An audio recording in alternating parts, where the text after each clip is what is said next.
निधी आणतात, पण त्या 100 कोटी निधीचं आजपर्यंत झालं काय? प्रशासनाला जाग कधी येणार? रस्त्यामध्ये भाग क्रमांक 19 मधील बाबा झरगनगर रोड मधील हा जर रस्ता व्यवस्थित झाला नाही, शासनाने जर हा रस्ता दुरुस्त करून केला नाही, तर 15 दिवसात आम्ही शिवसेना गटाकडून तीव्र आंदोलन करणार आहोत। नमस्कार, प्रभाग क्रमांक 19 मध्ये मी स्वप्रतिमा सुशांत चौगले। आज आपल्या झरगनगर मध्ये ही रस्त्याची दुरावस्था बघताय। आपण म्हणतो की जगात भारी आम्ही कोल्हापुरी, पण आपण कोल्हापुरी खरंच माणुसकीला पण चांगलं आहोत आणि आपली कोल्हापुरातली संस्कृती पण चांगली, पण कोल्हापूर आपलं एका गोष्टीतच फक्त मागे राहिले, ते म्हणजे रस्ता। रस्त्याची दुरावस्था जर बघितली तर खड्ड्यांनी रस्ता आपला पूर्ण रस्त्याची दुरावस्था तयार झालेली आहे। महत्वाचं म्हणजे काय, प्रशासनाला जाग कधी येणार? रस्त्यामध्ये ज्यावेळी रस्ता डांबरीकरण करतात त्यावेळी त्यामध्ये मुरुम आणि माती घालतात, आठवड्यानं तो रस्ता परत आहे तसा, पाऊस आला तर तो रस्ता आहे तसा खड्डा होतो। किती जणांचे यामध्ये मृत्यू झालेले आहेत, खड्ड्यांमुळे ऍक्सिडेंट झालेले आहेत। करता घरातले तरुण मुलं सुद्धा ऍक्सिडेंटनं जीव गमवावा लागलेला। आज त्यांची आर्थिक परिस्थिती काय आहे? म्हणजे रस्त्यामुळे एखाद्याचा जीव जाणं, मग प्रशासनाला जाग कधी येणार आहे? एखाद्याचा जीव काय परत येणार आहे का? रस्त्याचं व्यवस्थितकरण, डांबरीकरण झालेलं नाहीये, योग्य क्वालिटी झालेली नाहीये, आणि रस्त्याचं महत्वाचं कोल्हापूरमध्ये रुंदीकरण हे झालं पाहिजे आणि प्रशासनाने ह्याच्यावर ऍक्शन घेतली पाहिजे। म्हणून शिवसेना यातून मी उद्धव बाळासाहेब ठाकरे यांच्या गटातून थोरपणे मी सांगते की ज्यावेळी आमचं शिवसेनाचं काही निवडून येतील त्यावेळी रस्त्यासाठी आम्ही प्रश्न हा निर्माण करणार आहोत आणि रस्ते दुरुस्ती करून करणार आहोत। 100 कोटीची निधी आणतात, पण त्या 100 कोटी निधीचं आजपर्यंत झालं काय?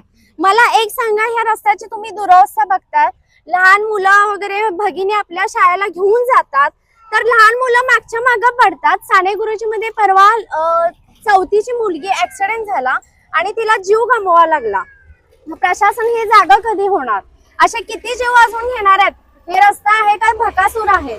आणि कोल्हापुरातल्या माणसांना जाग कधी येणार आणि प्रशासनाला यामध्ये जाग कधी येणार? यासाठी आम्ही शिवसेना याच्यातून रस्त्याचा 100 कोटीचा निधी उपलब्ध झाला, तर या 100 कोटीचा आजपर्यंत रस्त्यासाठी केले काय तुम्ही? तर रस्ते महत्वाचा, आपला दुरुस्ती रुंदीकरण हा प्रश्न झाला पाहिजे। कित्येक जणांचे जीव गेलेले आहेत, असे आपण जीव परत घालवू नये। आणि प्रशासन महत्वाचं, जागा कधी होणार आहे? प्रशासनाला जाग कधी येणार आहे?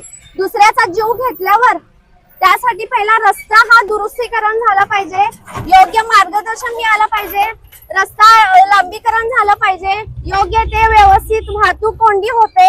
आता तुम्ही रामानगर मध्ये संध्याकाळी जर 6च्या टायमिंगला बघितलं तर तिथं कॉलेज शाळा सुटलेली असते, ऑफिसची माणसं जात असतात, कळंब्याच्या रिंग रोडवरून भरपूर पब्लिक जातं, पण तिथं ट्रॅफिकची पण सोय नाहीये आणि प्रशासनाचे ट्रॅफिकचे जे पोलीस आहेत ते सुद्धा तिथं नसतात आणि वाहतूक कोंडी एवढे होते की तिथं 2 तास लागतात घरी जायला। त्यामुळे प्रशासनाला जाग कधी येणार आणि सरकारनं काय केले आणि कोल्हापूरचे रस्ते हे व्यवस्थित झालेच पाहिजे।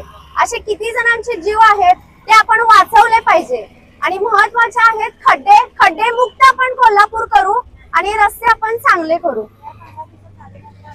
या 15 दिवसामध्ये रस्ते हे चांगले झाले पाहिजे। आपण आउट साइडला बघताय मटेरियल आणून टाकले, पण त्या मटेरियल मध्ये काय आहे सांगा? खडी आहे आणि माती आहे।